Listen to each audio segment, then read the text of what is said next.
All right, the Paynes fans. Now, first off, let me apologize. I actually forgot that the episode came on last night, and I forgot that I actually had OWN now, so I could have watched it live. But it's 10 p.m. when I'm recording this. I just finished the episode up. I'm going to be honest here. I skipped the first 7 minutes. I kind of like looked at bits and pieces of it. I know that it's just a bunch of joke, gag, humor, or trying to be funny. Basically, Ella is trying to convince Curtis that her and Nyla were having girl talk in the backyard and he didn't need to listen in, when we know for a fact it was just them talking about the fact that Nyla left the kids alone for 4 hours. And Curtis keeps popping in and out, yada, yada, yada. But around the 9 minute mark, that's when things actually started to get good. The fact that, Ella was pretty much hitting the nail on the head that Nyla is afraid of Kendrick. That's why that's why she left with him to go to the event, leaving kids alone because, well, he didn't want to make her angry. She didn't want to make him angry out of fear of what he might do, even though she denies it. Him lurking in the backyard, coming in, saying that she's not afraid of me and she's not afraid to say it, which is a bold-faced lie. And then Curtis finally, around the 10 or 11 minute mark, hears that, hey, you know what? You left the kids alone. I'm actually shocked, though. I wish she would have learned how long she had left the kids alone for 4 hours. After that, they have a little back and forth. Kendrick and Nyla go inside to get the kids. That's when Joanne and Ryan show up. More the same repeated dialogue, those two finding out that Nyla left the kids alone. They all agree that Nyla was in the wrong, but feeling that Curtis was disrespectful to her, she decides to get the kids and move, not even wanting to thank Curtis for anything while they were there. And then at the very end, we're staying with Kendrick. And then Kendrick ends the episode by saying, you're not staying with me. And that's the episode in a nutshell. Now to get to the, I guess you could say, the bread and butter of it all. This episode was so damn close to actually being good. It really was. Like, I remember looking at Twitter last night around 10 o'clock, basically after the episode had aired. I wasn't up late enough to catch the rerun, but I saw a bunch of tweets about Nyla being stupid and disrespectful and all. And I feel like, you know what? Maybe this episode might be worth watching after all, because I knew in this episode that's when Curtis would learn exactly what happened. And as I predicted in my episode review for Home Alone, I'm like, yeah, I bet the first 7 to 10 minutes of this episode will be Ella trying to convince Curtis that they were talking about something else. Then he finds out at the halfway mark that Nyla left the kids alone, and then everything blows up. And it did. I just feel like the first part of this episode should have been trimmed down a lot.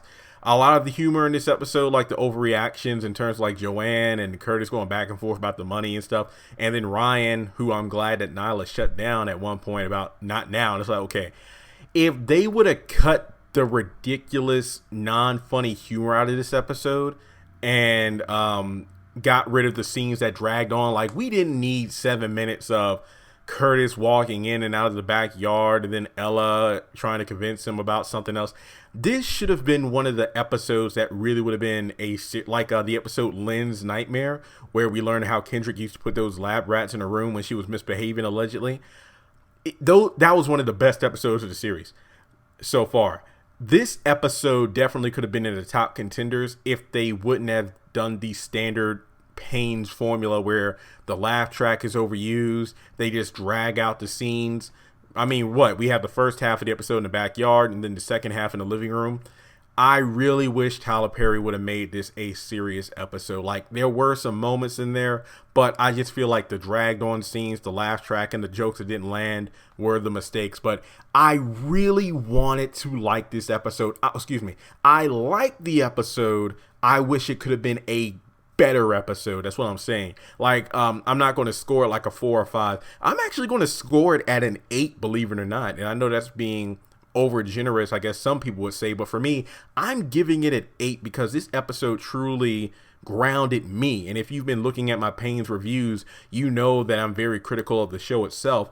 But at the very core, it's like, okay, I get it. In a lot of ways, the Nyla character and her storyline really isn't for me. This is about the women out there. That's why, even though, I saw a bunch of people like, Nyla is ridiculous, she's stupid and stuff. In a way, I agree, but at the same time, Stephanie Charles, I believe that's the actress name, she's doing a great job because, believe it or not, folks, there are women like that in the world. There are women in this country like that who are in abusive relationships. And when somebody with a little more wisdom in their life tries to sprinkle down some truth to them, they don't want to accept it, and then they'll leave. It's like they would rather be in the toxic, abusive relationship with somebody that they claim to love than to receive some tough love and some truth and wisdom from somebody who's allowing you to stay in their house rent-free and everything. So yeah, at face value, it's like, man, she's an idiot. But no. She is actually representing a demographic in this country today. And I applaud her for that because of the realism of it. And going back even to the episode itself, Curtis was not yelling. He was not being disrespectful. If anything, if you ask me, and I don't want to speak for everybody out there, but I just feel like if you've been watching the Paynes up until this point, or even going back to House of Pain, I think Curtis actually handled it a lot better than I expected. But as I said before, I don't know. What if he learned that they were alone for 4 hours? He might have been, he would have blown the roof off his own house. But at the same time, he handled it a lot better than I expected. And the way he was talking to Nyla, I'm like, I know exactly how she's going to react. And at the very end of the episode, where it's like, you're treating me like my father, and I'm like, yep, that makes complete sense in terms of how she would react to how Curtis was reacting to her.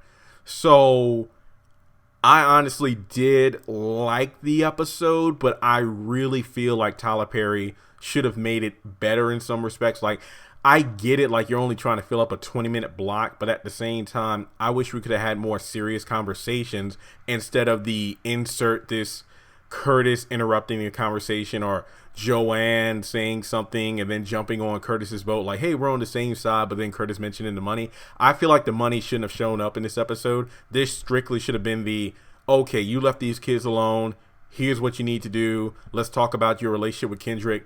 And this could have made this would have brought it back to like a House of Pain level of tone and credibility.